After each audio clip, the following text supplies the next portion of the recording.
शिक्षक आणि माझ्या मित्रमैत्रिणींनो, माझे नाव मनस्वी बळीराम डोंगरे. माझा शोध 1973 साली लागला. मी एक इलेक्ट्रॉनिक यंत्र आहे. माझ्यामध्ये एक छोटेसे सिम कार्ड आहे, ज्याच्याद्वारे आपण आपल्या जगभरातील नातेवाईकांना, मित्रमैत्रिणींना व्हिडिओ कॉल करू शकतो.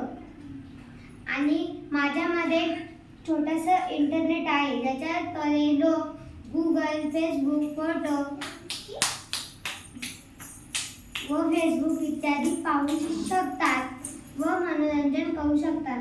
पण मात्र एक लक्षात ठेवा, कोणीही ड्रायव्हिंग करताना माझा वापर करू नये, कारण ॲक्सिडेंट होण्याची शक्यता असते. आणि लहान मुलांपासून मला दूरच ठेवा, कारण त्यांच्या डोळ्यांवर आणि मेंदूवर परिणाम होऊ शकतो.